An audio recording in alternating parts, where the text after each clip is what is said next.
Hello, my name is Kaitlin Ruether, and I wrote the story Coral is Dead. I wrote this story during the pandemic. I was listening to a podcast about how it's probably too late for us to save the coral reefs at this point and feeling really upset about that. And then I was also just very online and seeing a lot of information about various artists who leave hints and Easter eggs in their albums and songs and videos. And all of this kind of came together to become this story. What was interesting for me about writing this story is that the first draft really came out in one go. That's not usually how I write. It was really exciting and just a very anxious time. So I'm really excited to share some of the story with you here. Seated cage, aged beef, bagged facade. They sit on the rocky Atlantic coast and think of words created only from musical notes. Try to play them for the whales on a glockenspiel and recorder. They laugh at each other, the happiness inside them incongruous with the sour melodies and drifting fog. In 100 years, the sea will run this place over. The Newfoundland coast, used to a battering, will disappear under the foam and washed up plastic of the sea. The whales will no longer spout. The boats will no longer putter. Faded ebb, they play. Eliza clicks on a link on a social media app and braces herself for the pulse of the video. Timothy is on a late night show talking about his upcoming debut album. People comment with emoji of clapping hands and nooses, then selfies with filters that make it seem as though waterfalls are flooding from their eyes.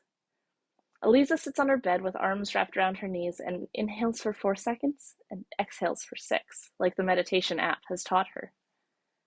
In another interview she has seen, one where questions are launched at Timothy as an hourglass trickles down on the table in front of him, he confused the word TikTok with Tinder, and the clip went viral. This was instantly endearing. Now people write tweets using the wrong word on purpose, ironically, knowing that their friends will be in on the joke.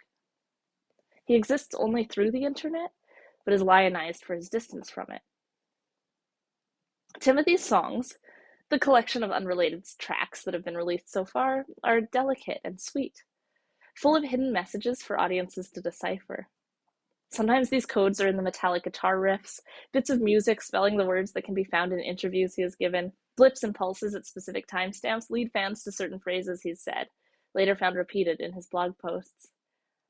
Timothy doesn't tweet or use Instagram or Facebook, but he blogs. The one music video he has released features footage from a microscopic camera being eaten by an electric eel, interspersed with his face silently mouthing the words digest, abscess, camaraderie, and either eyelid or silence. The debate between the two is heated and results in at least 2 incidents of doxing. Needless to say, the anticipation for Timothy's debut is fever-pitched. Eliza works in a lab. She meticulously delayers cabbages and stares into microscopes and compares slides. She looks for pesticide particles. She tests for acidity. Eliza enjoys these forays into the microscopic, the precision of instruments, the cleanliness. There are coded messages in the genomes of genetically modified brassicas, and she has the tools to read them. Eliza's impact on genetically modified food research is minimal, though essential. Someone needs to compare the products.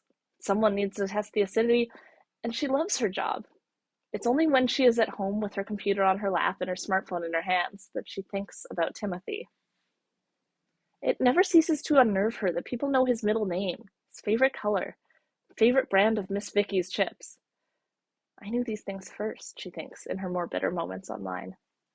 Someone paints his lyrics in blood on the statue of Queen Victoria in New Brunswick. Forensic experts later assure the media that the blood belonged to a cow from a nearby farm. The people adore him, reach for him, exsanguinate animals for him. And you have to read the rest in FreeFall. Thank you again so much, FreeFall, and I'm so honored to be a part of this issue with everybody.